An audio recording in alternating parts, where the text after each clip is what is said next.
Ladies and gentlemen, it is another week, another Essential Wrestling Podcast, episode number 98. Karl is on assignment.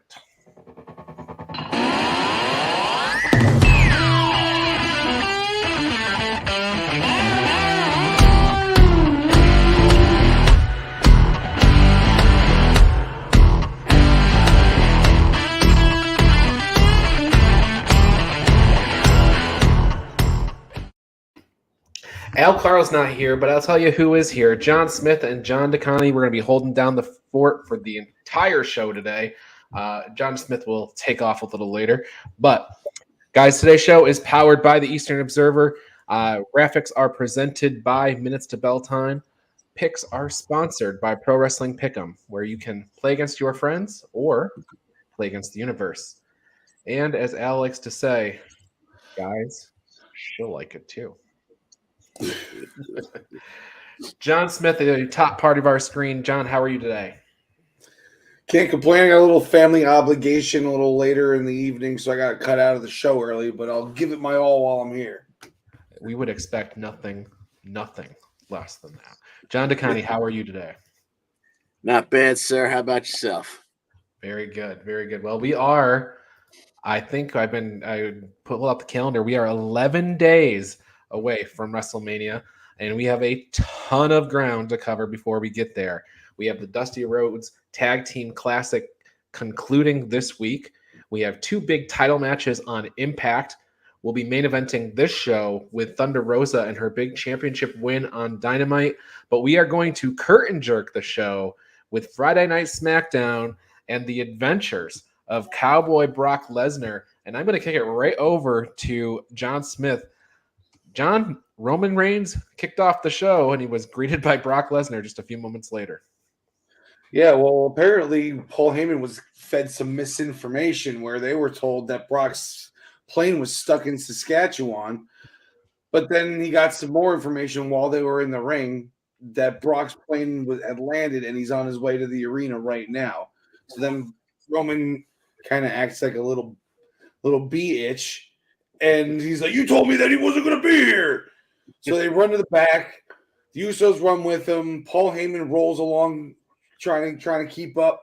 They get into some giant SUV.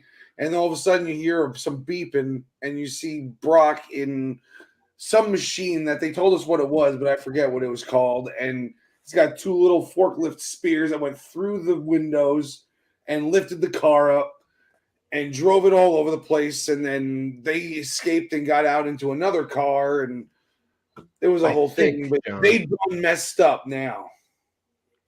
I think in the forklift business, they call that a forklift. They were calling it something else, though. They were calling it some different machine.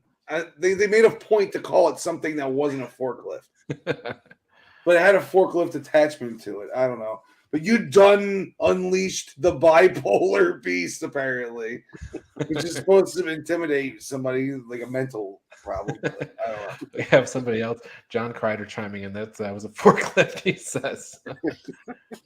Then why were they not calling it a forklift? I'm going to go find out what the hell they were actually calling it. Yeah, they went out of their way to say what kind or brand of forklift it was, because it was the Brock Lesnar of forklifts. It was a big piece of machinery. Well, not only that, all that happened, Brock also ripped a door off the truck they were trying to drive away in. And WrestleMania is going to be 2 weeks away. Blood for blood, he says. Brock says to Roman. So 11 days, probably 12 days for that one. I guess that's night 2. So 12 days from today. About 15 or 16 from then. Also on SmackDown, Shinsuke Nakamura and Rick Boogs got a win over Los Lotharios. Boogs cruise on Garza for the win there. It's not before WrestleMania, but it seems like Rick Boogs is probably going to get a big push here. Maybe they'll do tag titles first. We'll see.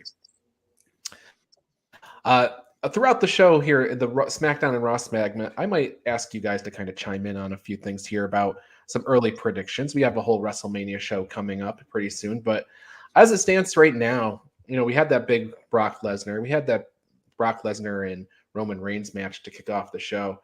Is there any way Roman Reigns is losing this belt to Brock? What do you guys have you got enough information to make that call yet? To me, it's hard. for me, it seems like it's so obvious that Roman's going to win that it seems like Vince might swerve us, like he did with the second Roman versus Brock match. We all thought Roman was winning that second one, the second one at WrestleMania. I mean, so I don't know. It could happen. I wouldn't give it 100% Roman, but I still think he's going to win. A front end loader, he says. John Kreider says maybe that was called. Yeah, there you go. John DeConnie, anything on that? Just like Smith said, when you know that they kind of already have next year's WrestleMania built around Roman, it seems just so obvious, but there's plenty of time to put the belt back on him. So as I'm making that pick, it's going to really hurt because, how can you ever say like Brock Lesnar doesn't have a chance? I think it makes the most sense that Roman holds the belt, but I would not be even a little bit surprised if Brock walks away with it. I probably still will wind up putting my money behind Roman, though. Well, you guys don't have very long to shore up those predictions because on April 1st, we'll be making formal predictions on our WrestleMania special. So we'll be talking about that as we go through the show today for sure. All right. So also on SmackDown, Sami Zayn, he blamed Johnny Knoxville for his loss at the Intercontinental Championship, challenged Johnny Knoxville to make the WrestleMania match a street fight. Anything goes. I guess anything goes, not a street fight.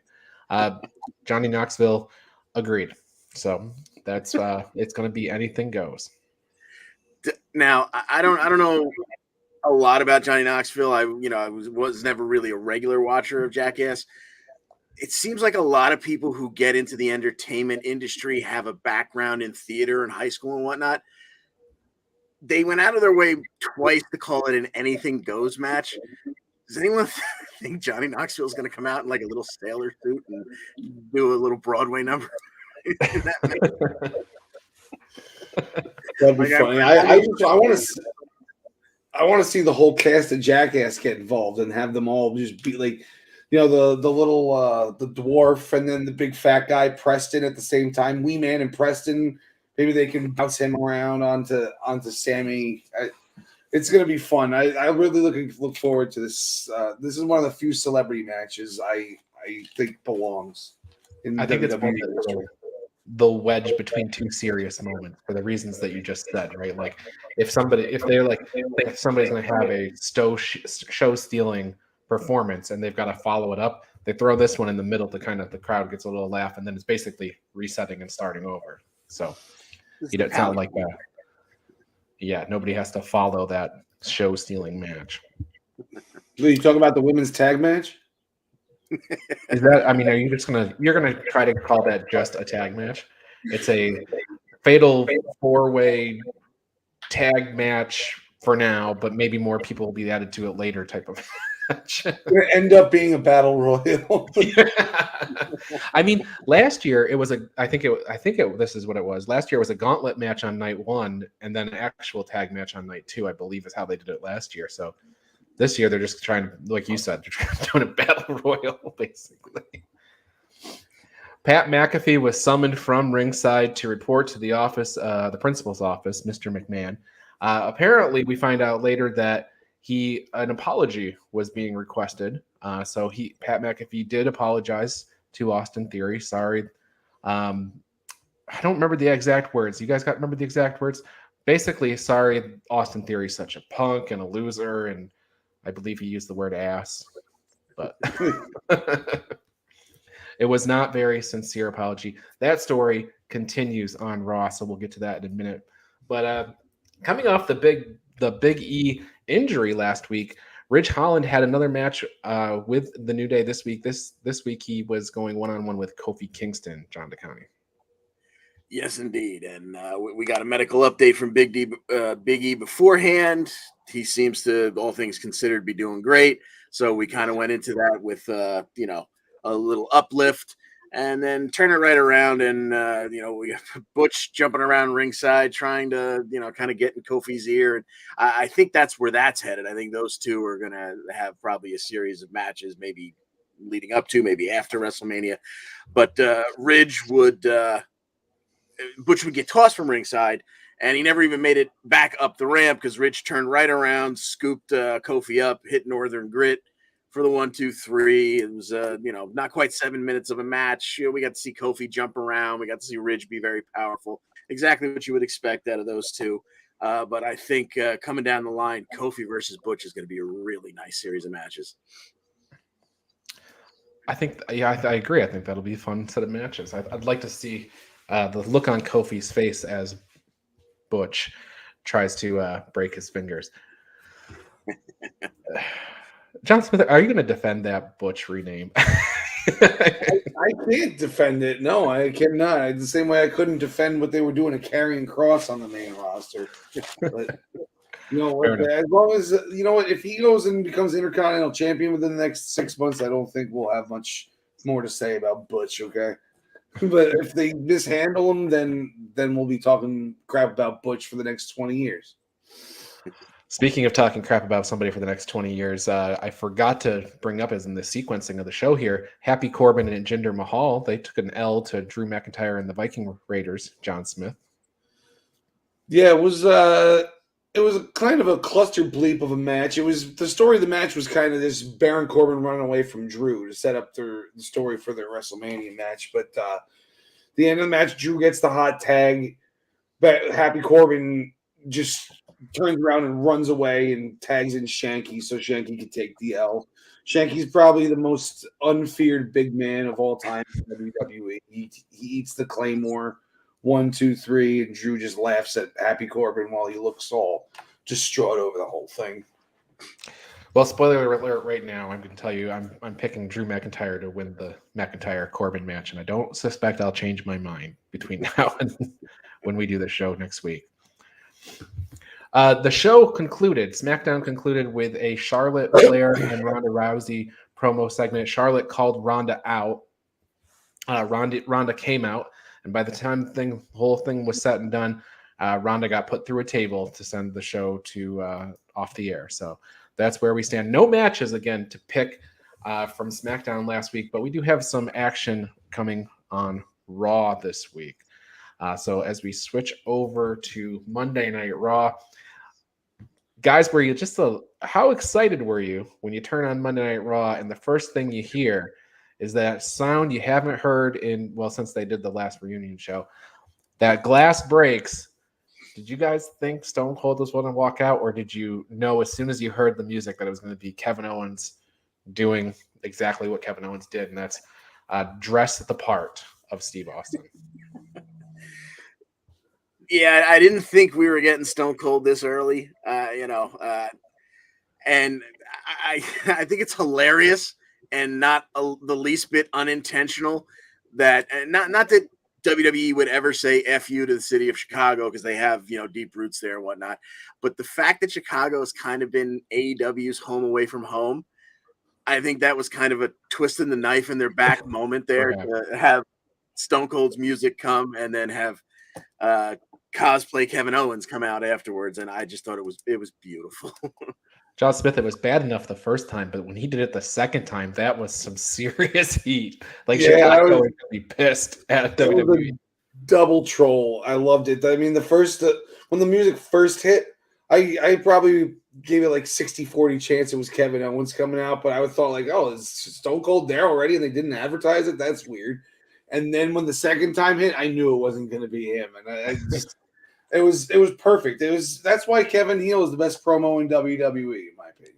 Yeah, he is. I thought all his mannerisms were great too. He had been working on his Stone Cold impersonation for a bit of time. He had everything all set.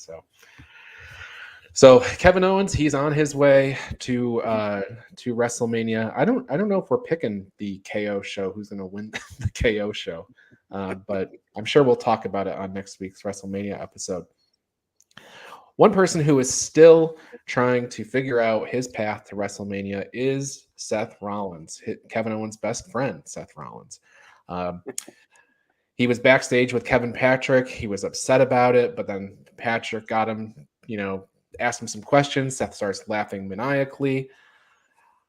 Eventually, this turns into sort of the same thing we had last week. Seth Rollins' big idea is that he's going to just go ahead and take AJ Styles' spot at WrestleMania, and we'll have Seth Rollins versus Edge.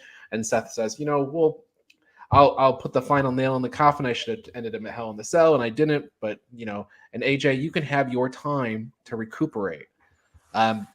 AJ's like not going to take the match, but Sonya and Adam Pearce force him into taking it. They have a great match to close the show on Raw. They go 23 minutes, horrific finish. Edge comes out with a chair and hits AJ Styles. That ends the show. Rollins gets DQ'd. AJ will go on to face Edge at WrestleMania. Seth continued to have no path to WrestleMania, except he says WrestleMania or Monday Night Raw will not even happen next week unless he's given his WrestleMania moment. So I presume that Raw is going to start with Seth Rollins in the ring. He already pushed over the commentary table, pulled off the Raw sign off the turnbuckles. Guys, any predictions at this point of what this means? No Raw next week unless he's given his WrestleMania moment. Well, he had addressed the Cody chance a little bit when he said that, like, oh, rumors don't make WrestleMania moments, something like that. Yep. So let's really hope that he was being truthful there, and that we're not getting Cody Rhodes versus Seth Rollins, Cody Rhodes at all. Yeah, there's no mystery if people are wondering. There's no mystery about how John Smith feels about Cody. Let's see. Cody's trash. Now the interesting thing, Mike Johnson from PW Insider confirmed last week that Cody Rhodes had signed with WWE, and the internal plans, I guess, have been Cody versus Seth Rollins. But at one point, it was Shane McMahon versus Seth Rollins. So perhaps they have this storyline going, and they could be fooling us all. Maybe Cody will return the day after WrestleMania. John DeConnie, any predictions here? Is Shane McMahon going to be the person? Could you imagine? I mean, originally, and at one point, wasn't it Shane McMahon versus Austin Theory, for Daddy's Love, because, Austin was being used as an underling to Vince. At this point, if it's not Cody, like, I'm not going to be excited to see Cody, but if it's not Cody, who the hell is filling in that spot, and what is Seth going to do? Is he going to, like, I think even less people want to see Shane again, especially after what happened, with the Royal Rumble. So it's just going to be a mess. It's going to be a mess either way, because Cody's going to get he's going to get his initial pop because, oh my God, he's back, blah, blah, blah. Then after we see one or two matches, we're going to realize, all right, Vince didn't respect this guy or give a shit about him anyway. So he's headed back to the mid card after, a week or two. And then all this buildup for what? Gable Steveson. Yeah, Gable Steveson. He's going to be at Mania. I wonder in what capacity, but I'm sure he'll be. We should talk about that. We don't typically talk about NCAA wrestling, but Gable Steveson did win the NCAA championship for the second year in a row. Left his wrestling boots or shoes on the mat. So he is off to WWE now, and I'm sure he'll be at WrestleMania in some capacity. But I did want to mention on the Cody thing that I just, there's part of me that says Seth Rollins will be standing in the ring demanding his match or whatever, and Shane McMahon will bring out Cody. We'll get both. Shane McMahon, the whole, like, I bought WCW back in the day to try to take down Vince. Now I'm going to bring in this guy who's tried to kill WWE or whatever. I don't know, tried to kill WWE, but tried to compete. All right, let's move on through the show. Rey and Dom Mysterio defeated the Dirty Dogs. Dom hit a 619 on Rude and a frog splash for the win. But next week, after the match, Miz attacked Rey on the outside, hit a skull-crushing finale on the floor, ripped off Rey Mysterio's mask. How dare he? Rey Mysterio is a legend. And next week, we get the singles match. Rey Mysterio versus The Miz. It's the first match that we are going to get to pick. This is, of course, kind of a preview of WrestleMania, because WrestleMania is Rey and Dom versus Logan Paul and The Miz.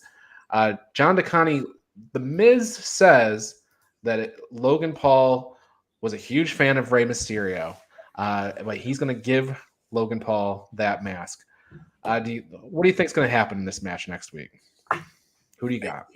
Miz mentioned he's going to dare, Logan Paul to wear it to the building. So I guess we're going to get some Logan Paul this week, which I'm not thrilled about. But if he shows up wearing that mask, ripping the mask off of Rey at this point, yes, we're supposed to be, completely bamboozled by it, but let's not forget, for months we saw this guy without a mask back in his WCW days, so it's not that big a deal. But if Logan Paul comes out wearing Rey's mask, I think that's almost a little bit bigger of a deal.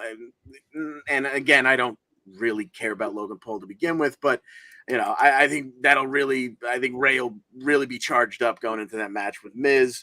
So give me Rey in that match. Makes sense to me. John Smith, I'm not even sure we get a finish in this particular match, but what do you think? I like Miz via cheating. I think it ends up with Rey and Dom coming out on top in the end. So I think they'll lose all the way leading up to it.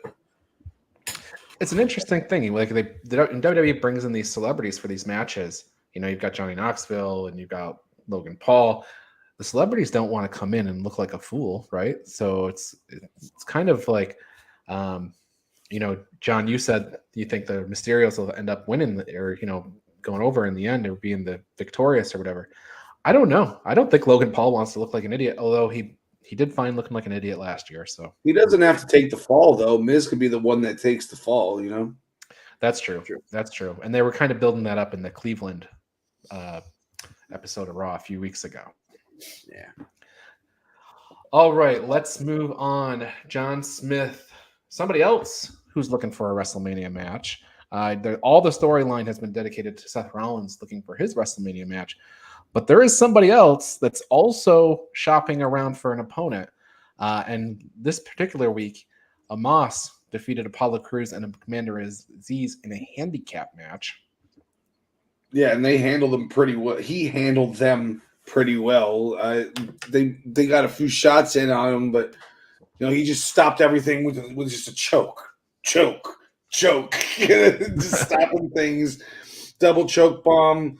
Aziz laid there for way too long while he did stuff to Apollo, then double stacked him via a la Roman Reigns last year at Mania. I don't want to see Omos versus Seth, so I'm glad they're keeping their two roads apart because I feel like they would have Seth beat him somehow. I think Omos needs to stay undefeated. I would love to see Omos versus Cody and have him just ragdoll Cody everywhere, just grab him by the ankle and just start smashing him like a Looney Tunes cartoon. Oh.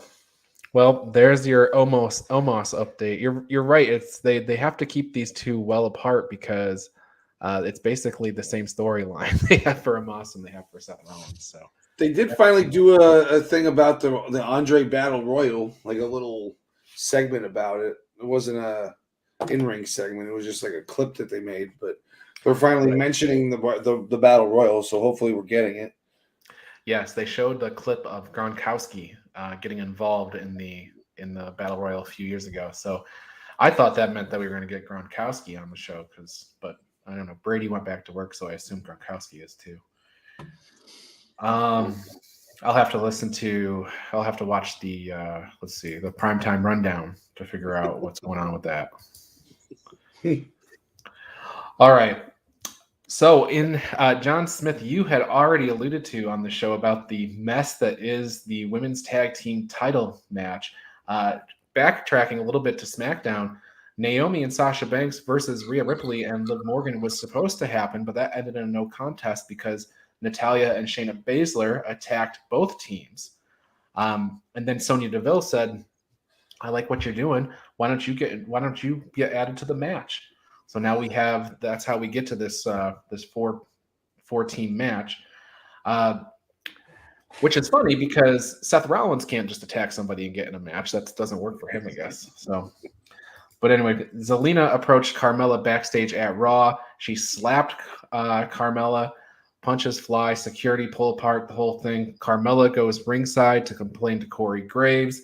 Meanwhile, we have a match. It's Natalya and Shayna Baszler against Rhea Ripley and Liv Morgan. Match ended with an assisted clothesline, as Jimmy Smith called it. I would call it, under all other circumstances, I would call that a heart attack. A famous maneuver. Shayna gets the win here after Zelina and Carmella quickly reconcile, attack both teams, make up in the ring. But that leads us to another match that we have to pick for next week. Now, John Smith, these women's tag matches are historically, we just talked about one that had a no contest. Same thing I said before. I don't see a finish here. The ref's going to throw this out, I think. I guess you got to go with Baszler and Natalya on this one because they're the newest ones in the feud, aren't they? They are. Yeah, and John DeConnie, I should say that the 8-person tag that we're picking right now, Natalya and Shayna Baszler and Carmella and Zelina Vega versus Rhea Ripley, Naomi, right, Liv Morgan, and Sasha Banks. Yeah, and like you said, we very well may not. This may just turn into an 8-way schmoz, and it'll go to commercial with the referee throwing it out or whatnot. But if we get a finish, I think it'll be the heels that get the win here going in, because I don't think there's any chance that the heels get the win at the show. Okay, interesting. I'm going to go ahead and pick the faces, because I have been on the show and said that I don't ever see the tag champs winning any matches once they get the tag belts. So I'm going to say Sasha Banks and company get the win here. So, what profits a man to gain a world and sell his soul was the question that Becky Lynch put to Bianca Belair in her promo, mid-ring sit-down promo last night. Well, she says she already sold her soul because the fans had turned on her, so that she could hang on to the Raw Championship for these last 15 months. Nobody's beaten her for that. And she says, what will Bianca do? So Bianca wasn't there that night, so they will probably see each other again sometime before WrestleMania, I hope. But what profits a man to gain the world and sell his soul? Deep stuff. Becky getting biblical on Bianca's ass. Yes. So the Austin Theory saga continues. He's backstage with Sarah doing his pre-match interview because he has a match coming up against the United States champion, Finn Balor. And Finn Balor defeated Austin Theory, but John DeConnie, a lot led up to this. Yeah, so Theory was asked backstage, how did you feel about what was clearly not a sincere apology by McAfee? And unfortunately for Theory, I don't know how good he is on the mic, because you definitely can get the sense that he's trying to remember a script, and he's not really that good at it yet, at remembering other people's words. But he basically goes on to say that I don't care. As long as he made the apology, that way our match continues to be set for Mania, and I get to beat his ass at Mania. So they go out, they start the match with now Finn Balor and Austin Theory, and McAfee has joined the commentary team, and he's kind of having words with Corey Graves, and they're kind of like half. There's kind of half heat between them, but then McAfee can't sit still. He jumps up 15 times to kind of get in Theory's face, but not touch him, because if he touches him, the match is off at Mania. Blah, blah, blah, blah, blah. Well, he distracted him enough that when Theory had set up to do his tumbling cutter or tumbling stunner, whatever you want to call it, where he starts on the outside, McAfee held him up just enough, I guess, for Finn to recover. That way, when Austin tumbled in, Finn grabbed him and rolled him right into an inside cradle for the 1, 2, 3. And, check a box on the roll-up meter. We get a roll-up win for the United States champion. Yes, and let us review how we started the week. here's the Raw roll-up figures to start the week. Before we get into any of these roll-ups, we know what Raw is going to get one added to the list here, but Raw in a commanding lead with 12 over AEW with 8. But I say, if you stay tuned at the end of this show, there was a dark horse in that competition this week that really added some numbers to the list. So stick with us. All right, John Smith, the tag team title situation is it's turned into that's going to be a triple threat match as well. The Raw tag team title. We have RK Bro facing off against the Alpha Academy. They're also going to be facing the Street Profits at WrestleMania. On Raw last night, we had RK Bro versus Alpha Academy. Yeah, and it started with Randy getting his arm worked on well, first off, started with some shooshing. Shoosh, please. And look at that face. Look at that face on Otis. So still one of the best promos in wrestling right now is the Alpha Academy. But yeah, he was working on Randy's arm, and we get Riddle coming in, and then of course Riddle gets body checked on the outside of the ring as we go to break, and we come back and he's still getting worked over, and then we get the hot tag to Randy. Randy takes over. Then we get another tag with Riddle coming back in. We get the Bro Derek for the 1, 2, 3 on what's his name? Gable. What's his name? Gable. Why was that? I was about to call him Angle. The whole time I had Angle in my head, and I didn't want to say Angle because I knew his name wasn't Angle. It was really screwing me up. But then we get the Street Profits coming out for the save after Otis starts beating up on Riddle.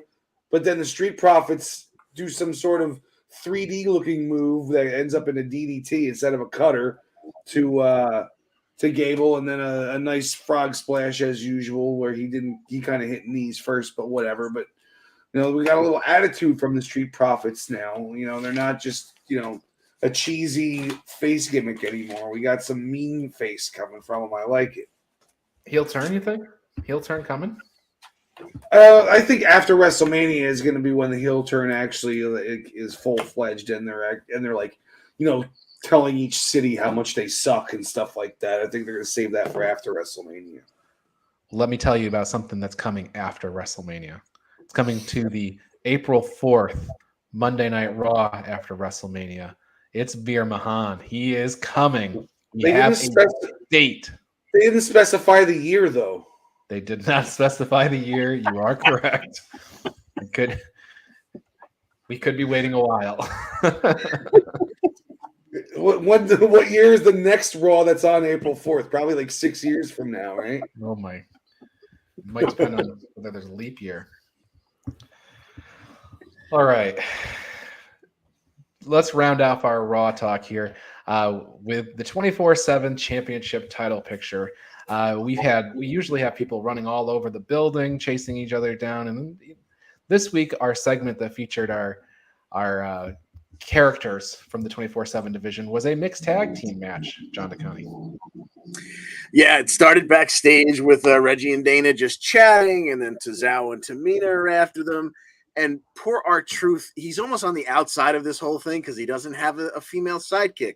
So we need to find someone for him to bring this whole gimmick together. So we eventually get a 3-way, mixed tag match. But that whole segment backstage wound up with Tamina laying on top of Tozawa, but Tozawa didn't get a kiss this time because she's all about that belt now. She doesn't no more smooches. She wants that 24/7 title. Fast forward to the next segment. They're in the ring. It's Dana and Reggie versus Tamina and Tozawa, and it's your standard who really cares about the 24/7 championship. Certainly not Vince. 68-second match with Reggie hitting the big top pop and landing on top of Tozawa for the 1, 2, 3. I mean, the biggest pop of the match happened with Tamina fell face first into the lower abdomen of Akira Tozawa. Very extreme lower abdomen to the second belly button. All right. Easy. All that said, guys, Roman Reigns and Brock Lesnar will be on Monday Night Raw. Roman making the trip over to Monday Night Raw from his normal Friday time slot. So, I don't know. They're both going to be there. It's not like there's a match, but maybe they'll use some other piece of machinery not called a forklift this week. Yep. So. Let's see. James Wheeler, very excited that Veer Mahan is coming to Raw. He is all caps for Veer Mahan coming to Raw on April 4th. Stop yelling at us, James. The 24/7 championship he is wanting to rebrand as the Hot Potato All Day, Every Day Championship. That's fine. We'll go with that.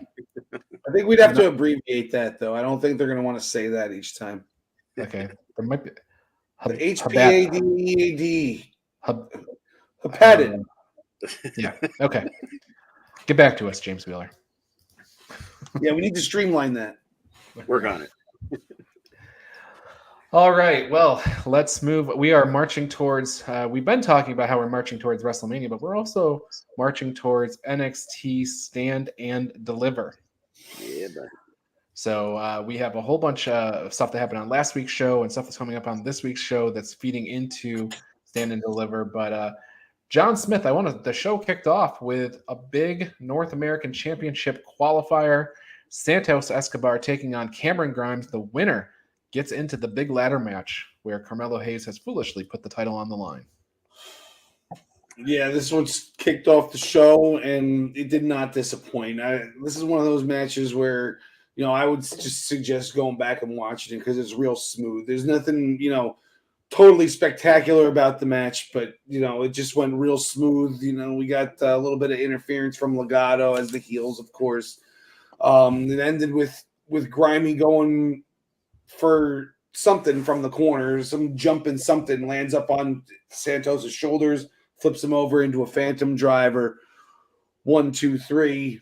Then we get Santos is on his way to the North American ladder match. Can't wait.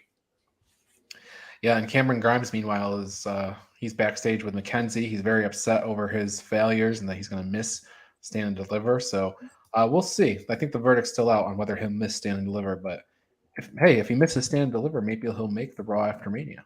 So, or maybe he can host Stand and Deliver. That'd be fun too. Pulling a page out of Shotzi Blackheart's book.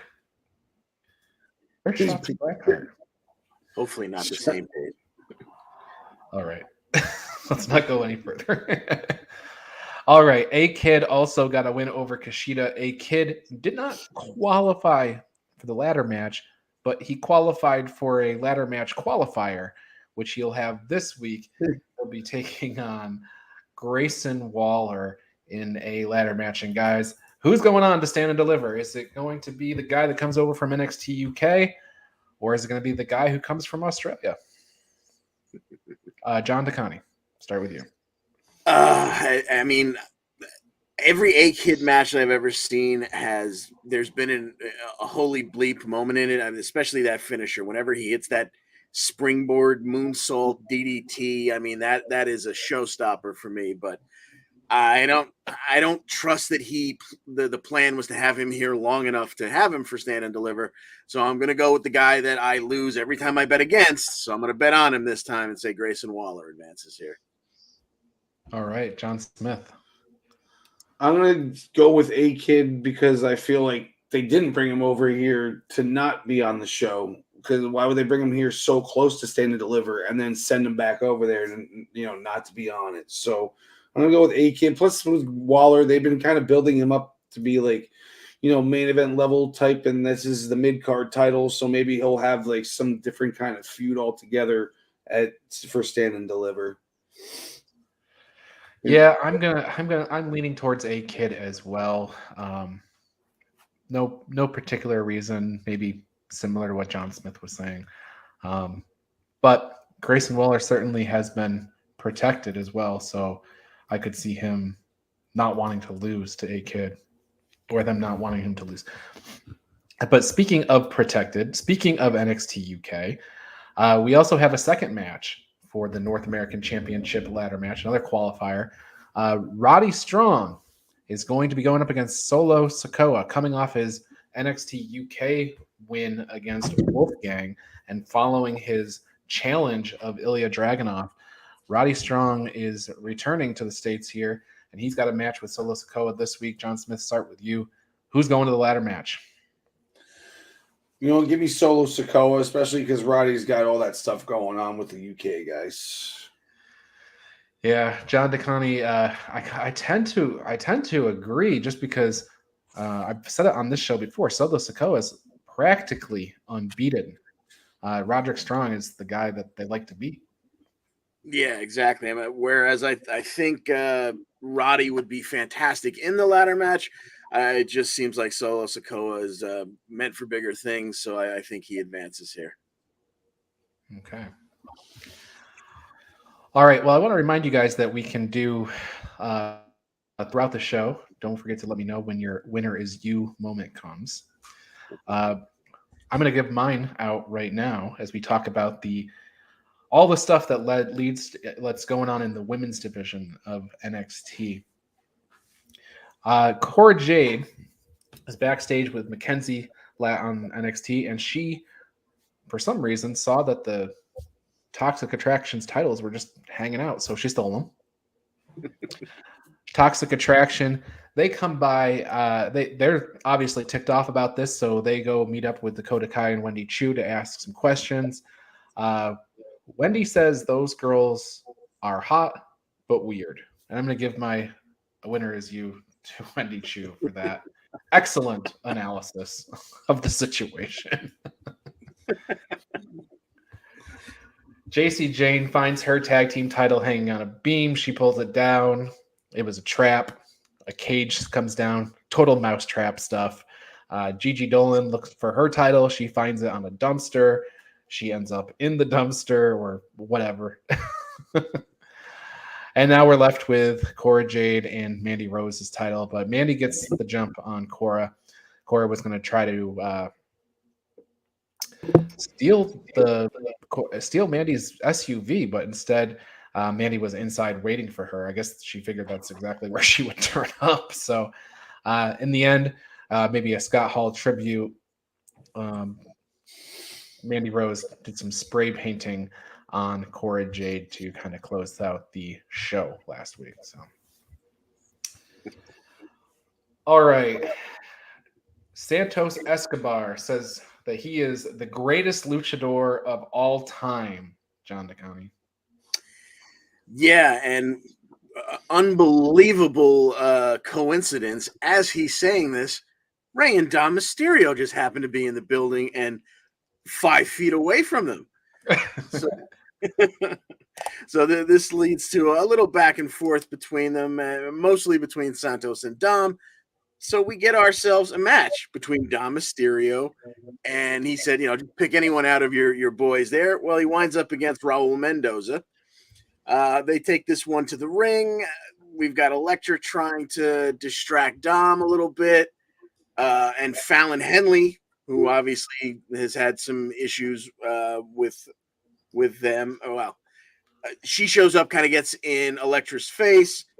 Wild and Mendoza obviously Wild and Escobar, because Mendoza's in the match, kind of are flanking Elektra. So all of a sudden Briggs and Jensen show up. They're flanking Fallon Henley.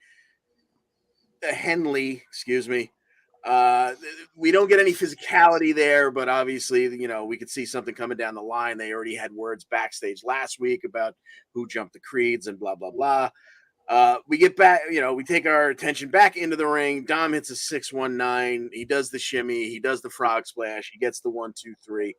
And I don't know what really that accomplished other than Dom finally performing on NXT, where he probably should have been for the last year and a half.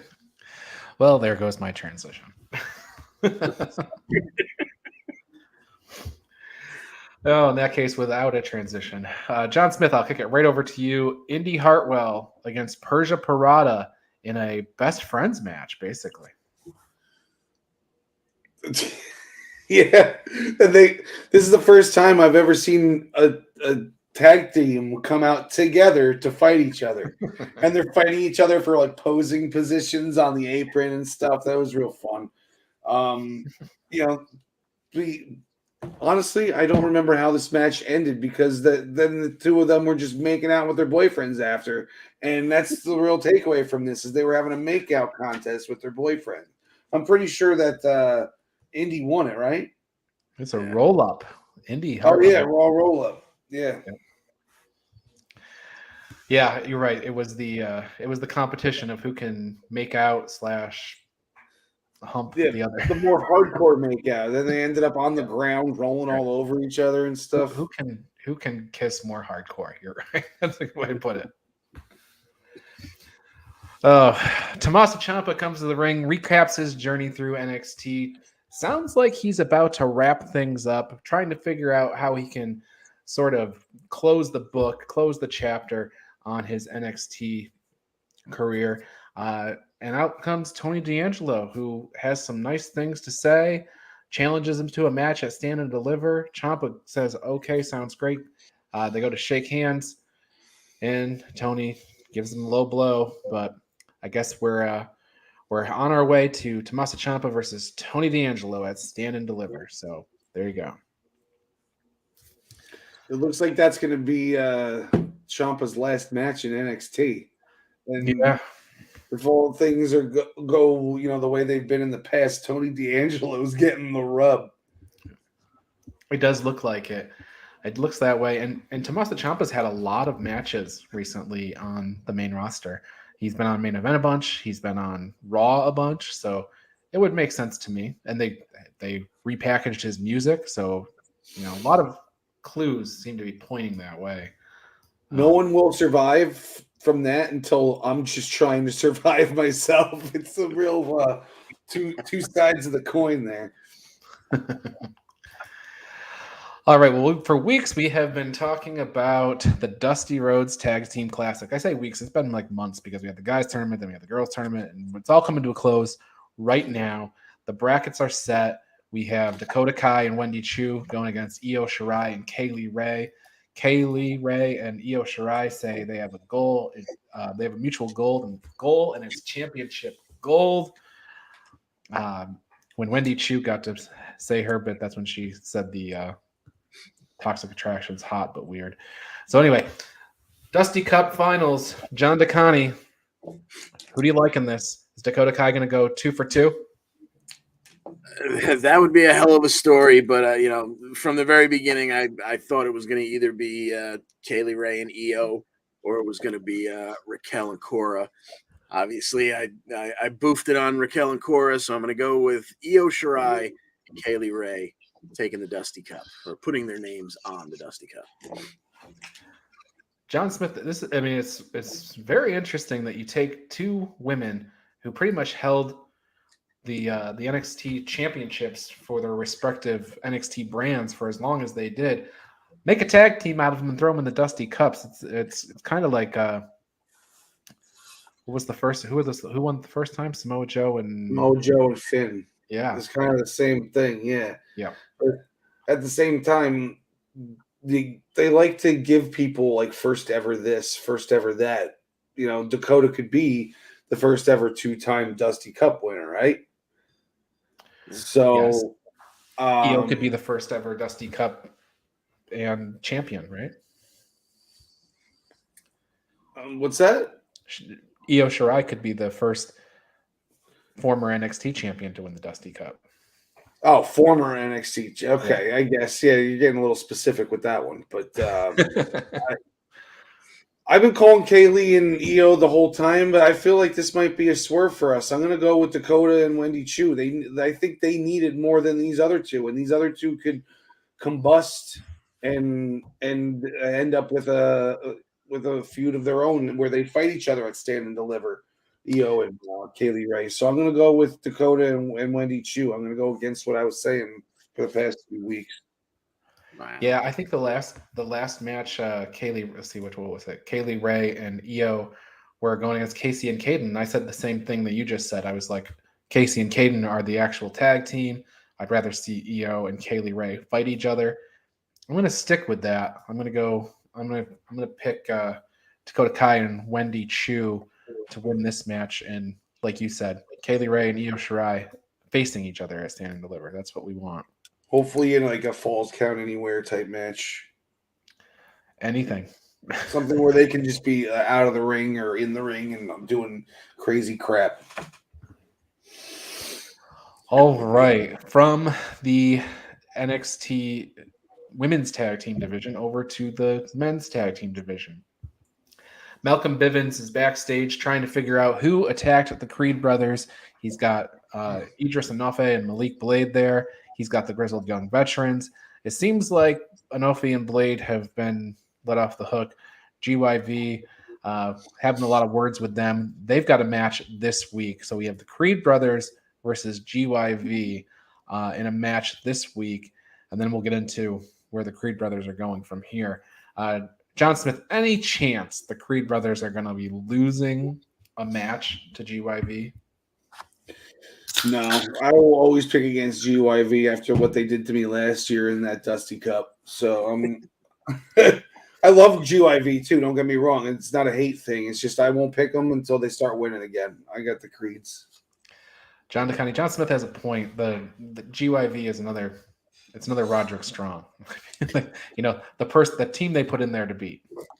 Yeah, exactly. And, I really thought they were going to have their moment by now for those NXT tag titles, but I almost fear that the moment's passed them by. They're not going to get that run, but hopefully they will. But I certainly don't think it's going to come here. I think the Creeds stay clean until they get that,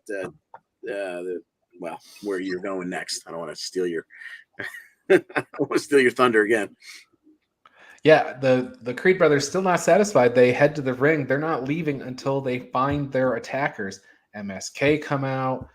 They swear they didn't attack the Creeds. But anyway, it ends up being that we're going to have a triple threat match at Stand and Deliver. Imperium were there. So all sides have met. Creed brothers, MSK, Imperium for the tag titles at Stand and Deliver. Guys, it's gonna be a busy week on next week's show picking matches, but so when I think about what's been advertised for Stand and Deliver, this is probably the one that's most intriguing to me. Are those Creed brothers going to take these tag titles, or are we going to have Imperium continue on this run? Early thoughts, a week ahead? I think it's inevitable that the Creeds win this. I don't know why they even added MSK to the situation to begin with. Maybe they want to protect Imperium for some reason. I don't know why they would want to do that, though. Imperium has been pretty dominant. The fact that they even won the titles again was, nobody had called that. Nobody saw that coming. So I don't know why they need MSK in this. I mean, maybe they're planning some awesome match. Who knows? Maybe we'll just get an awesome triple threat match and the Creeds still win. But it didn't make sense for me to get a MSK involved. It's almost like they didn't know what the hell to do with MSK besides have them in the title picture. Well, I look at it kind of like this. This is the first event for NXT that they've sold tickets to in a long time. So they're probably trying to get as much in the show as they can. The Performance Center shows, those are all free admission. You just got to reserve your seat. Yes. Yeah. So how do you get that? I'm on the list. I have this to be at, so I can't go. Just get your ass down to Orlando, I guess. And it's invite. You get on their mailing list and you can go. I didn't know that. So now Full Sail wasn't that way. Full Sail they sold tickets to, but since they've been in the Performance Center and especially since the 2.0 era and everything, that's all free admission as long as you're on the invite. I wonder why they do that. I mean, I feel like they could definitely get at least $20 a seat, Well, in any event, they have the American Airlines Arena in Dallas for this event. This is a big takeover level event. They haven't had one like this in a long, long time. So, maybe you're right. They're gonna have an awesome match because I'm sure MSK and can be tossed around by both the Creed brothers and Imperium. Yeah. So, all right, let's get into the final bit here. Ms. TV kicked off the I don't say kicked off the show, but Ms. TV we had with Dolph Ziggler and Robert Roode. LA Knight would interrupt, sets up Dolph Ziggler versus LA Knight at the end of the show. In the meantime, Gunther approaches LA Knight backstage, calls LA Knight an embarrassment to the sport. Knight just reminds him it's sports entertainment.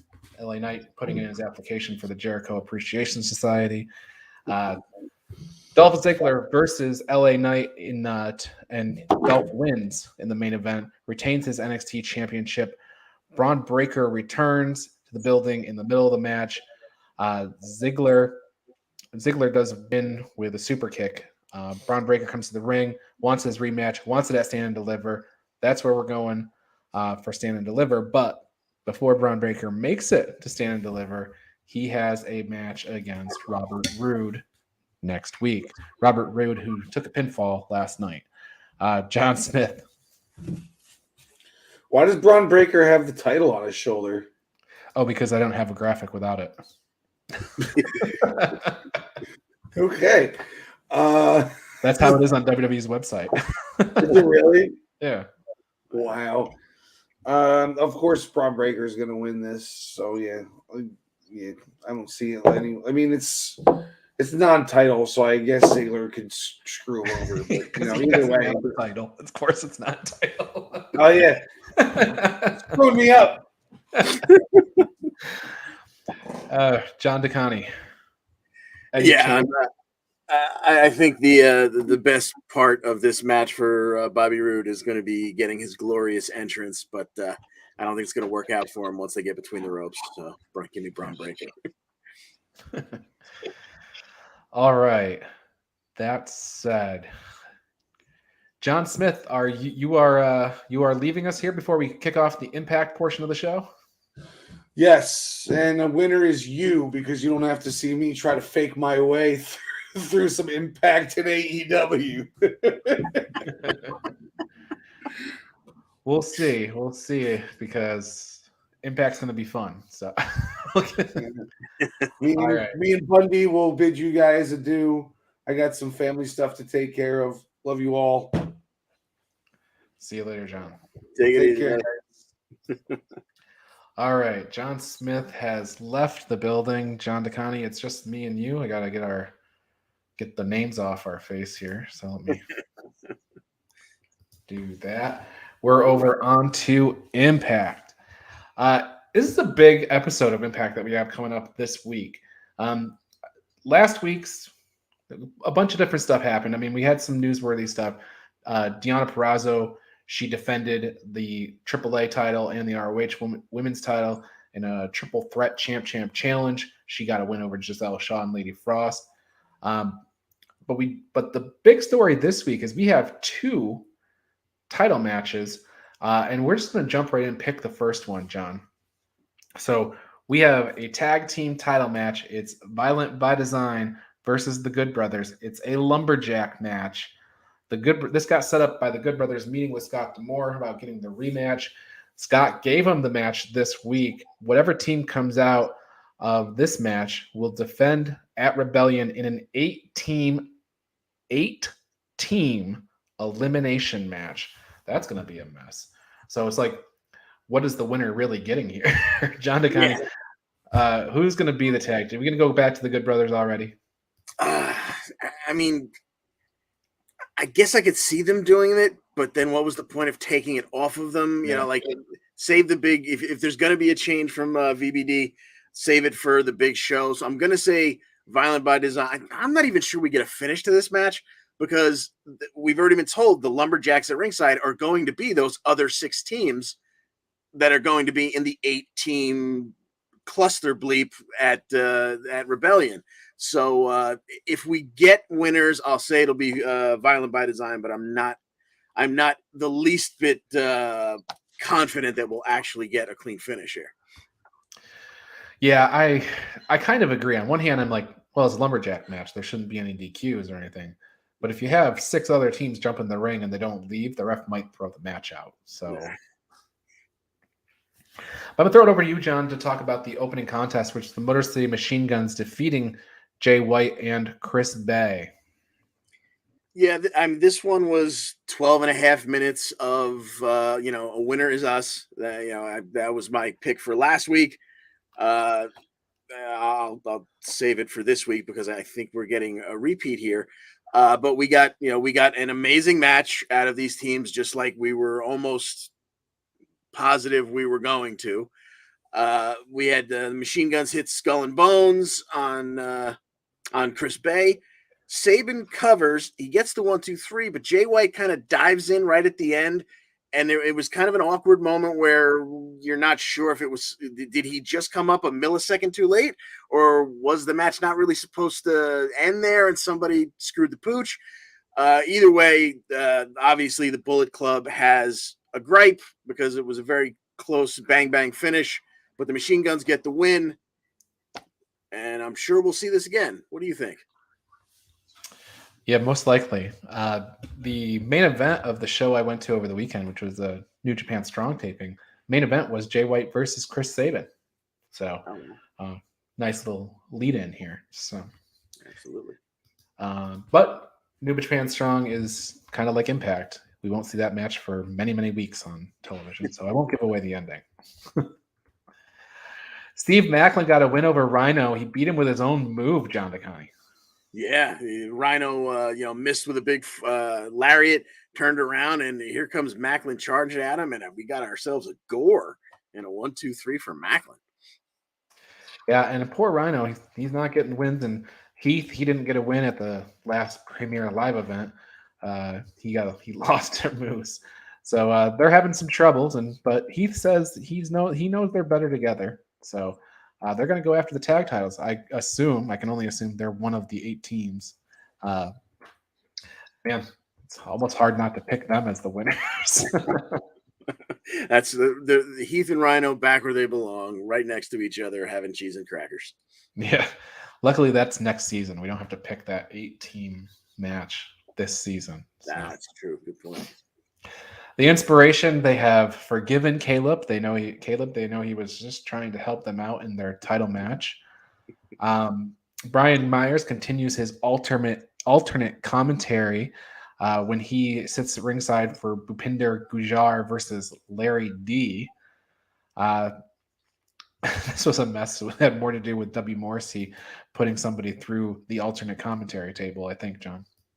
Yeah, and I mean, he's obviously got his sights set on Myers, but he's a sneaky little bastard. He seems to get away every time, and somebody else winds up right in Morrissey's field of view, and Morrissey's really not above putting anyone through a table. So Myers so far has been saved each and every time.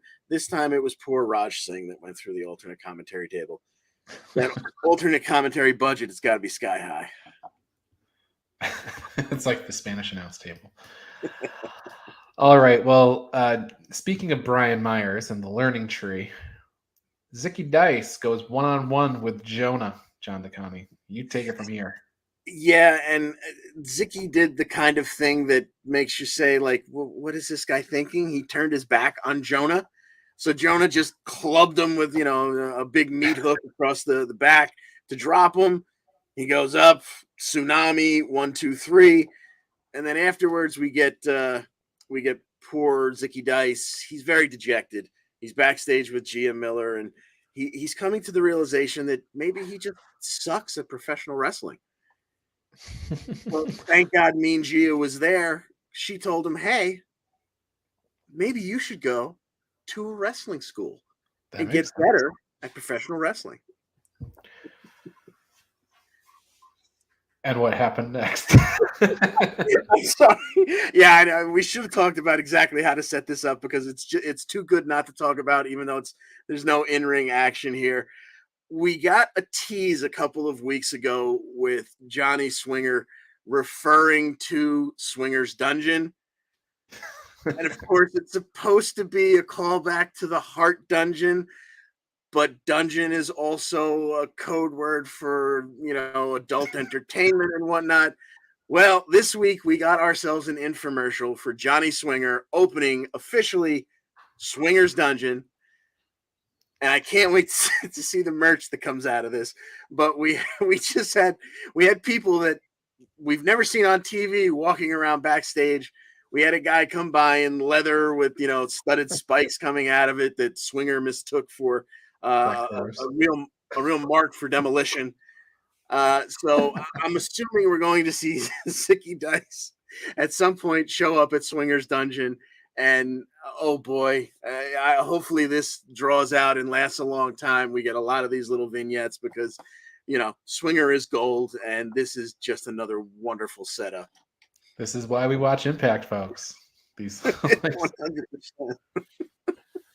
All right, James Wheeler chiming in, reporting Hernandez is no longer with Impact. Also reported here by James Wheeler, but also reported by Sean Ross Sapp everywhere else. So yes, Hernandez has finished up with Impact. Who's going to guard the door at Swinger's dungeon if Hernandaddy's not there? Oh no. Yeah, it's a good question. And John, we'll take a break in our Impact discussion to address James Wheeler's question here. Who do we see leaving NXT for Raw or SmackDown after Stand and Deliver? Ooh, this may be pie in the sky. This may be a pipe dream. I may be kidding myself. But, even though Vince doesn't like them, I'm a big fan of factions. And I almost jumped in the last segment when you were talking to John about Imperium. I mean, wouldn't it just be great if Imperium as a group went to SmackDown and feuded with the Bloodline? That would make me so happy for a little while there. Yes. Look, Vince's guys are booking it now, right? Bruce Pritchard's there. He's got a hand in it. So hopefully he sees that too. Let's hope. So, although, as the LA Knight will tell us, Gunther is a little light on the sports entertainment part, which might hold him back. Very but I think that's a good call out.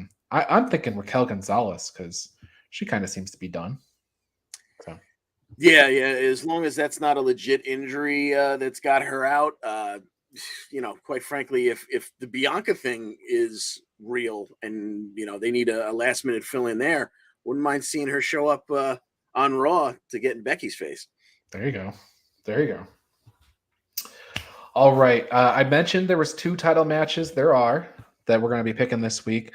Mickie James is going to be going up against Tasha Steelz in a street fight for the Knockouts Championship on this week's episode of Impact. Chelsea Green volunteered as tribute. She wanted to be there for Mickie, but Mickie just didn't want Chelsea to get hurt anymore. So has asked Chelsea to not be there at ringside. John Smith or John DeConnie, are we tossing that belt back to Mickie James so that the pay-per-view marquee reads Mickie James defending at Rebellion? I mean, that would make sense, but I mean, it would truly be, it would be another underdog story because it's a street fight. Mickey's already sent away her help. We know Tasha's going to have Savannah helping her out. So I don't see any way logically that Mickie wins, but that's kind of what wrestling is. They do that stuff to you. They make you say, "Oh, how about that? I never saw that coming." I'm going to go with Tasha here, but Mickie would be a great story. I think you don't put it on Tasha and take it off her that quick. Yeah, I agree. The same. Part of me was shocked that they took the belt off Mickie, when they did. But maybe this will somehow turn into another match at the pay-per-view. I thought Mickie James would be the name that they'd want for Rebellion, but it certainly feels like they might be finishing it up. So one person who probably won't be in the Knockouts Championship match at Rebellion is Masha Slamovic's most recent victim on the show. Snowplow for the win in a minute over RE, which was, I think Al would call her in action. Absolutely. All right, so that brings us to Josh Alexander versus Matt Taven in the main event. A lot of Eddie Edwards stuff surrounding this. I guess, John DeConnie, Eddie Edwards must not talk to his wife, Alicia, between episodes of Impact.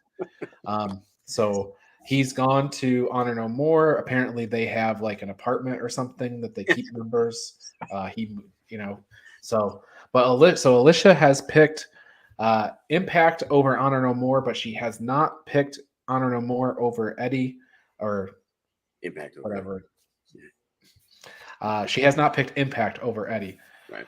So she's holding out hope that Eddie will come to his senses. But anyway, Josh Alexander versus Matt Taven. Josh gets the win, 17 minutes practically. And then, John, I'll throw it to you. Moose did what? Yeah, the storyline was that Moose was given his contract, already signed by Josh, for the Rebellion pay-per-view, and he had to be there by the end of the show to hand the paperwork in.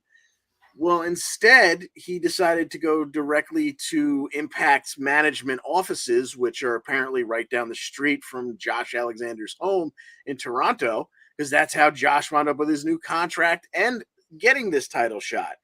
Well, Moose didn't get there by the end of business hours either, so he just went by to Josh's house, rang the doorbell, and asked Josh's wife, Jade, hey, could you handle this for me? Scared the hell out of her, scared the hell out of their poor son who was hiding behind mommy's leg the whole time. A little bit of an awkward moment, but Moose left without any incident, just kind of, I guess, putting in her head, I know where you live, this could, it was kind of an unspoken threat, very unprofessional of Moose, but hopefully Impact will accept the contract, the timing of the contract being returned, but certainly it's pissed Josh off more than he already was pissed, and that's saying something. I was gonna say, Josh was already kind of all keyed up for Moose. It's hard to, I mean, we're a ways out from Rebellion, but is this gonna be the Josh Alexander get back? You think is Josh gonna take this title back? There's a lot of time between now and then, but. Yeah. I mean, first of all, I don't know how you keep them up. I mean, if you thought he was looking for Moose every time he turned around before, now he's really going to be out for blood. So I don't know how you keep them apart for the next couple of, the next several weeks. But yeah, I mean, geez, the new contracts usually come with title runs. And, as long as the build to this continues to be fantastic, this would be a good spot to flip the title back over to Josh. Because, I mean, with all Josh meant to the company over the last year, he's got to have more than a 7-second title run. Yeah, exactly. He didn't go to AEW with Ethan Page when his contract was up. I got to believe he had the opportunity. So, wow, Brandy flat out told us it's the only reason why they signed Ethan Page. Yeah, but then they, she's not there anymore either. So. Brandy. All right, let's switch over to AEW Dynamite and Rampage, for that matter. We had a show to pick last week. It was St. Patrick's Day Slam, so that portion of Dynamite was 4 points. We'll get to how we all did, and I blame John Smith for your performance, John the Show kicked off as Adam Cole and Red Dragon going up against Hangman Page and Jurassic Express. Cole hit the boom knee on Jungle Boy to get the win in 13:56. So I'm not sure where exactly this is going. Cole getting a win over Jungle Boy. I thought it would be Red Dragon getting a win over Jungle Boy because that would set up a tag title match. Cole pinning Jungle Boy doesn't really mean that Cole should get another title match against Hangman Page. So I guess we'll see where things go from here. We had Keith Lee and Tony Schiavone backstage with Tony Schiavone, interrupted by Powerhouse Hobbs and Ricky Starks. Team Taz wanted to make sure that Lee didn't show up on Rampage. Lee just said he'll see you on Friday. The Acclaimed later, they had a promo talking about their match with Keith Lee. Again, Hobbs and Starks interrupt. They're rooting for Max to put down the new guy. Swerve shows up. Says he's turning Fridays into whose house? Swerve's house.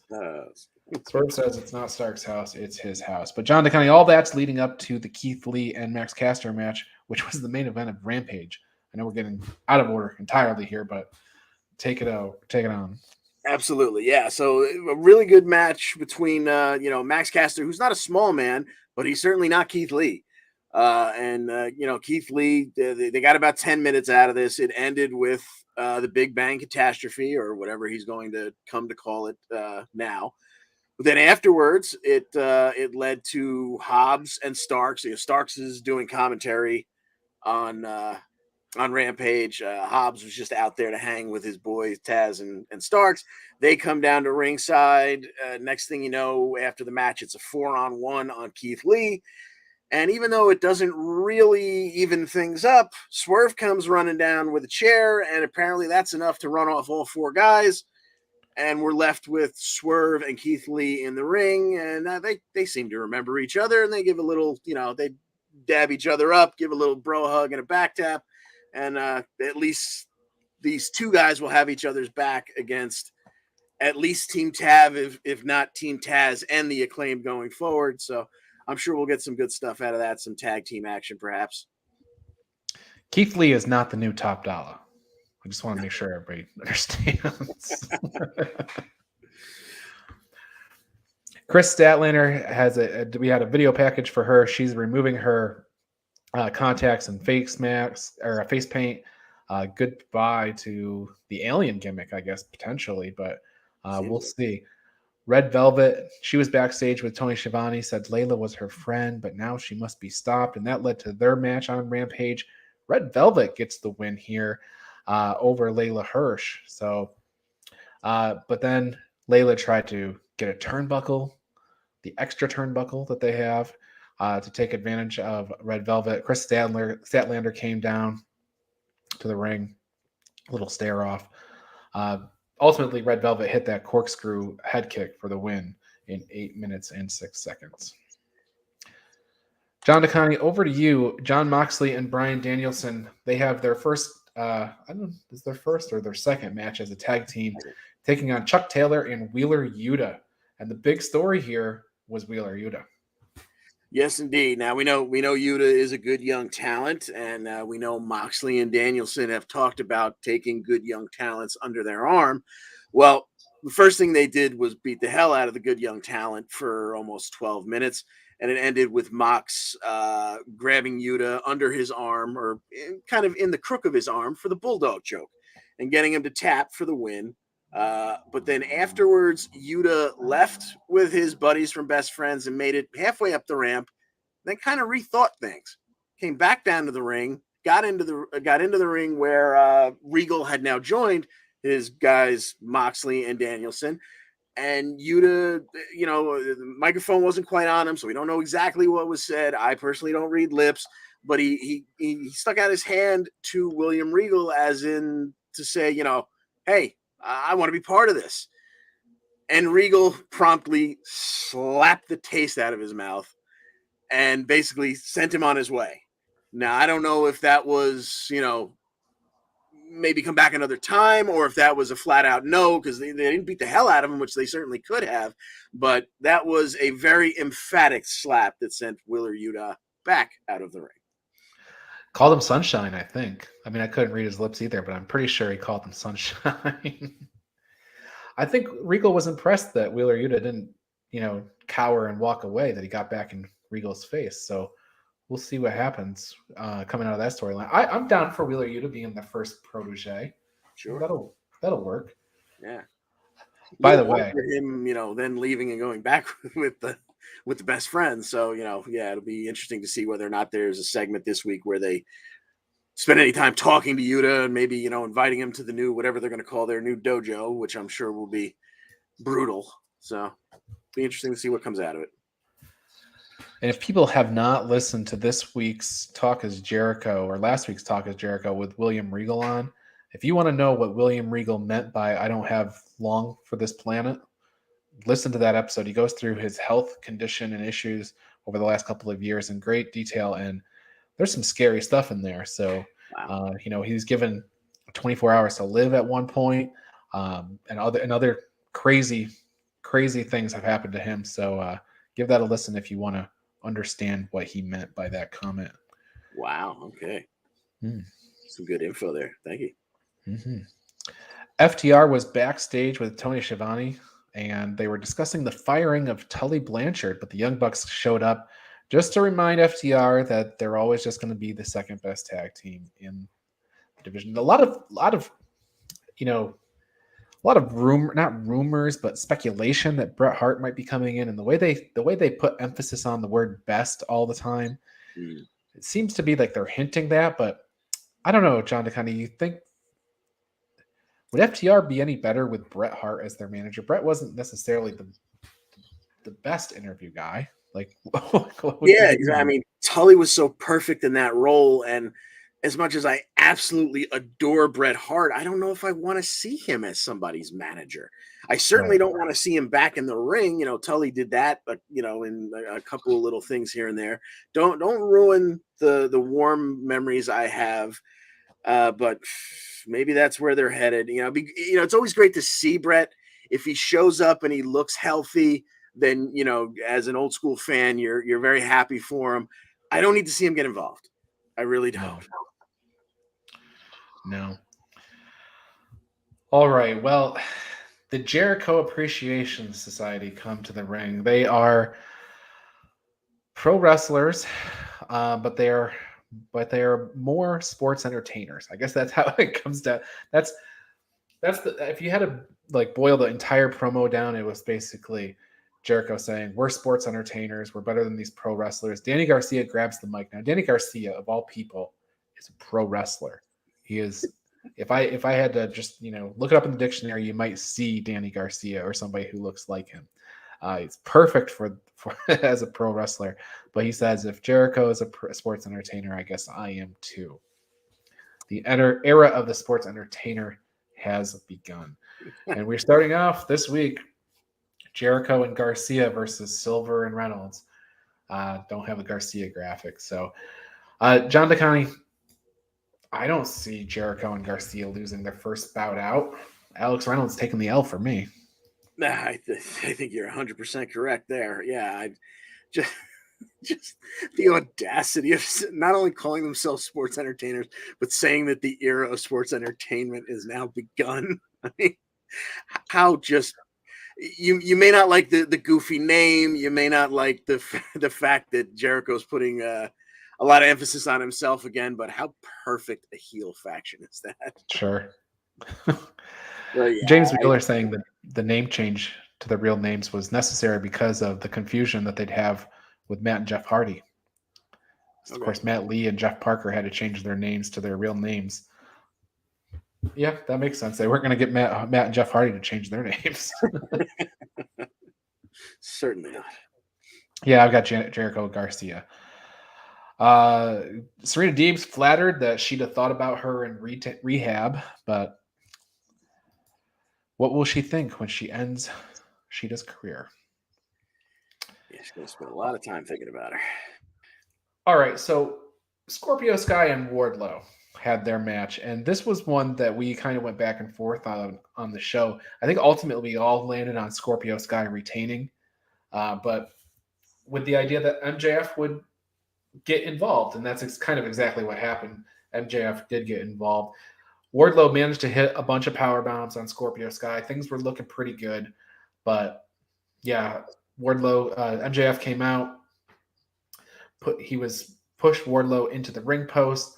Wardlow staggered back in, rolled up, got the win. Sky gets the win in 9 minutes. So Scorpio Sky remains the TNT champion. Afterward, Austin Vanderford attacked Wardlow. Wardlow fights off Vanderford. So the whole business here. MJF ends the proceedings with a loaded right hand to Wardlow, courtesy of the Dynamite Diamond ring. John, these are your notes. MJF's coming up to speak next week.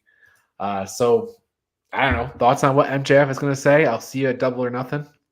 That's kind of what I'm thinking. Yeah, exactly. I think, Wardlow stabbed him in the back, in the CM Punk match by not helping him and then inevitably helping out Punk. So, yeah, I think that's what took me off of Wardlow in this match.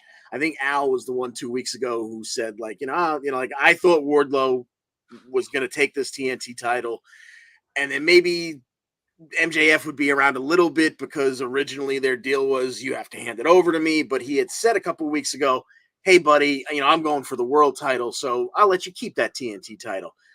So I thought they were going to go their separate ways here, but then when Wardlow stabbed him in the back in the Punk match, okay. So MJF and Wardlow are going at it next. That's where this should go. That's where this belongs, and it's going to be a lot of fun. Yeah, except if Wardlow wants to face MJF, he's going to have to do the 28 labors of MJF, So, like Cody Rhodes had to do it, and Jericho had to do it. I'm sure Wardlow will have to go through Spears and Vanderford and all the people. Absolutely. So, Jade Cargill wants to know who is going to be number 30. To which I say, that means she's not wrestling on Dark and Dark Elevation anymore. So I think that I'd like to have Jade continue to get the reps. So certainly, yeah. I'm sure they'll go back to putting her on matches there after the 30th win. QT Marshall plans to present Hook with a certificate of accomplishment. I was ready to be done with the Hook QT stuff. I was ready to move on, but it seems like we're going to get at least something else out of that. Darby Allin gets a win over the Butcher on Rampage, but it's by countout. Crazy. Yeah. Very weird, but Darby got to, do his death-defying stuff. He had a code red on the floor, then a coffin drop from the top buckle to the floor, and that's pretty much what did it. Who's taking that and getting up in 10 seconds? So the Butcher got counted out. Darby barely made it back in himself. And then Andrade in the front office or what what is it? The Andrade family office. There you go. They came down. The Hardys run them off. Blah blah blah. We're gonna get. I'll let you do the honors. An 8-man Texas Tornado match for Dynamite this coming week. Matt and Jeff Hardy also got a win over Private Party on Dynamite last week. So it's fun. It's, we basically just had a trios tornado at the pay-per-view, and they're like, what would be like 2 people better is if we turn that into an 8-man tornado match with mostly all the same guys, but we'll add a couple. We had to add some. So Butcher and Blade were there for the trios match, so it's Private Party, Butcher and Blade versus Darby Allin, Sting, and Matt and Jeff Hardy on this week's episode of Dynamite in a 8-man tornado tag team match. Result the same, John DeConnie?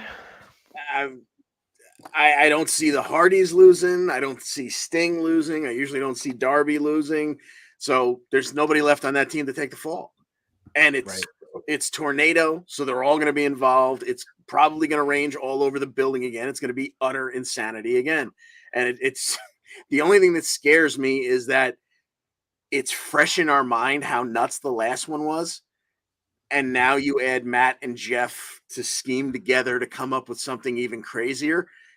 I can't wait to find out what that is, but I'm almost a little frightened to find out for their own health what that'll be. Yeah, I'm hoping that God. Yeah, first of all, you have Sting that jumps off of a balcony, and now you add Darby Allin, Matt, and Jeff Hardy into this. Every one of them is going to want to be the person that's being talked about afterwards. So exactly, I think Sting should just sit this one out. Exactly. Let's just do another trios. Sting, we don't need you this time, buddy. Thank God Sammy Guevara is not in the match too. Jeez. Oh God. House of Black got a win over Bear Country and Fuego del Sol on Rampage. And John, I think you were talking in the pre-production. You and I were talking that Murphy's Law. They picked Fuego del Sol out for him to hit Murphy's Law, and I'm sure it was like 600 miles an hour to the mat. Yeah, the torque that he gets on that move is just insane. Now I know he's not going to get one of the guys from Bear Country up into that move, but obviously that's where Fuego del Sol plugs into this match. It was perfect, and it's every time he hits it, because you don't see Buddy all that often.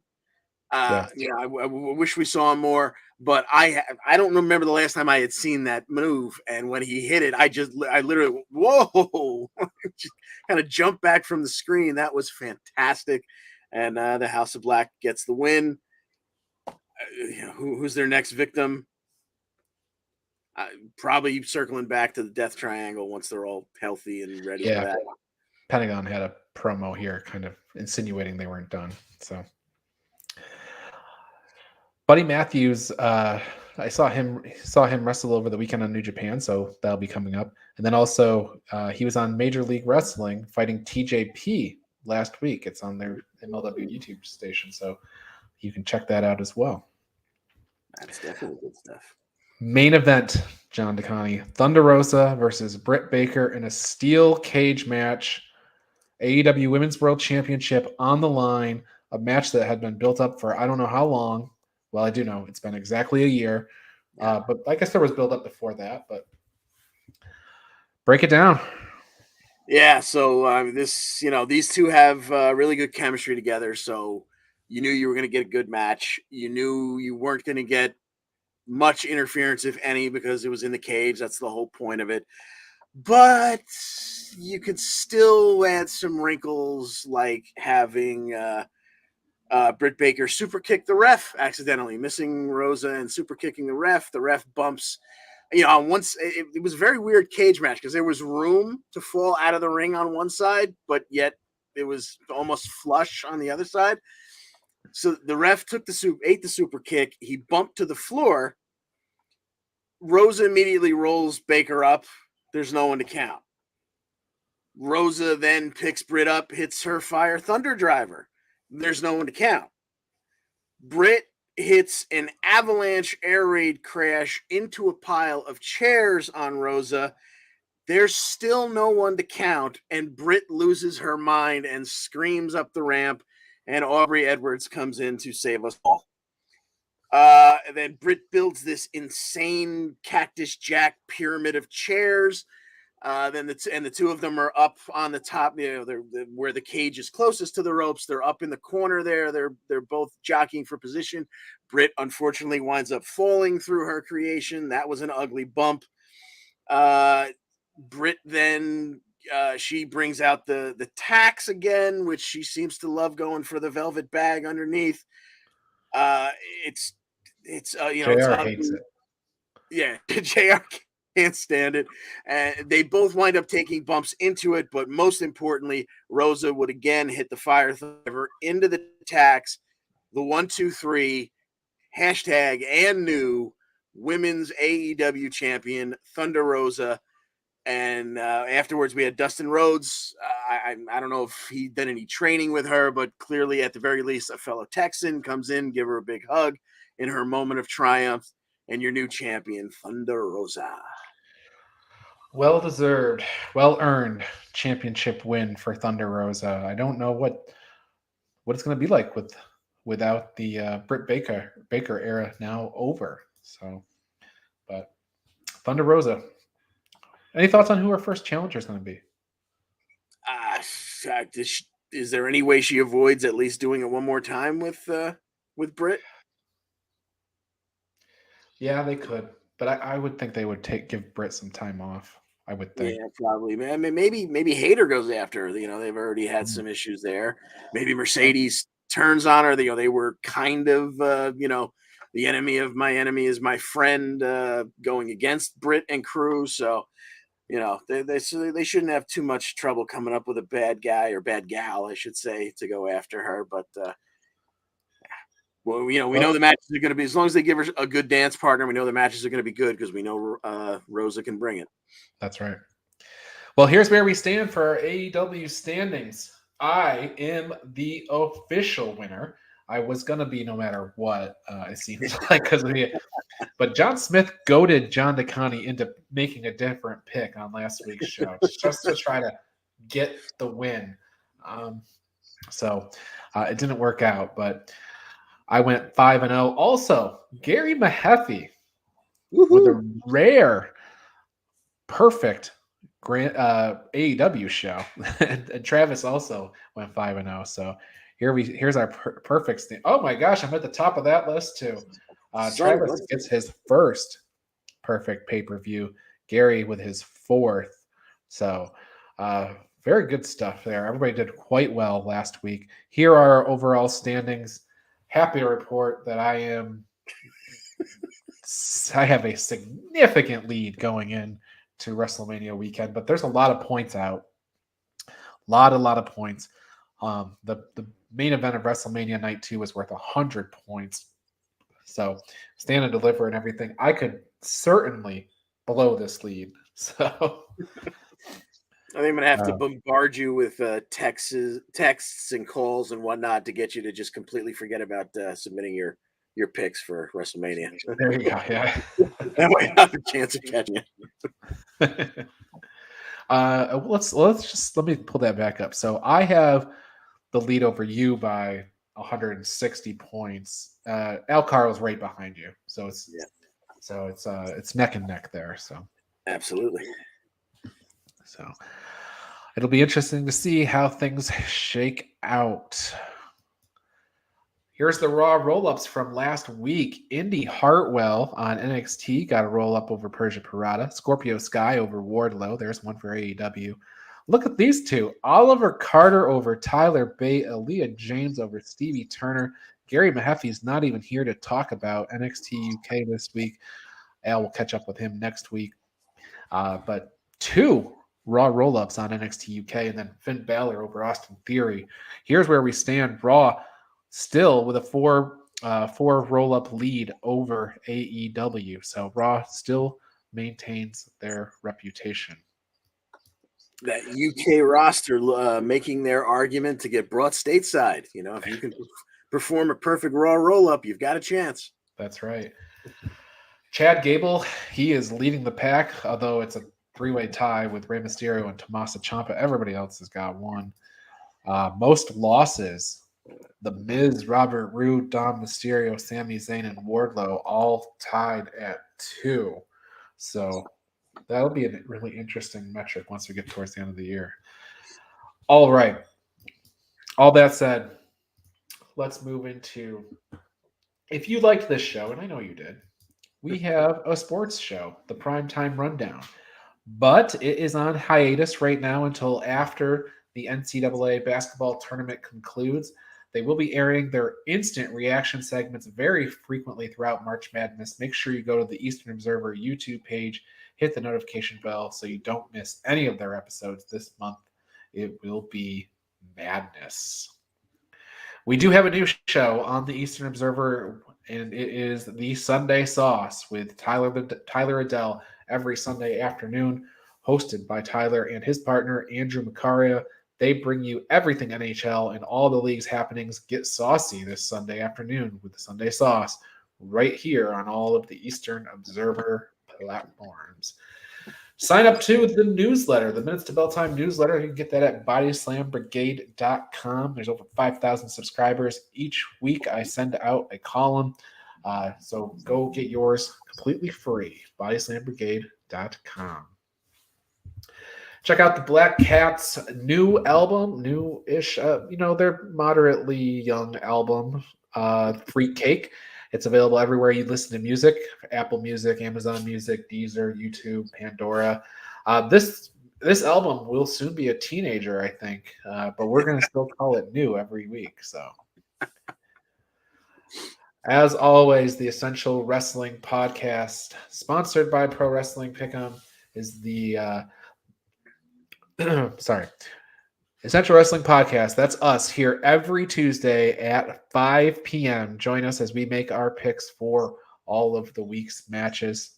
We'll be back with episode 99 next week. That doesn't include our specials, so we've got over 100 episodes available for you to go back and listen to if you'd like to.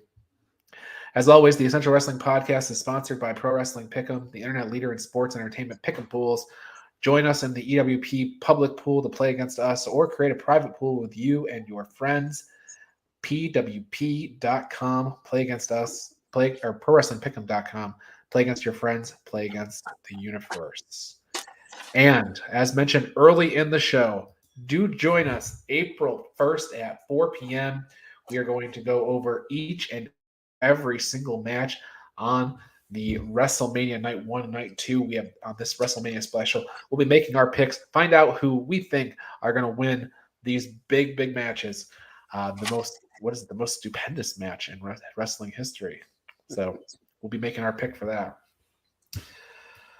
John Akani, anything before we get out of here? I think we've covered it all, soup to nuts. We hope to see Al back and Gary back next week. John Smith, I'm sure, will be aboard with us. He's our Iron Man. So looking forward to that. Well, take us home, sir. All righty. Thanks for joining us. And as always,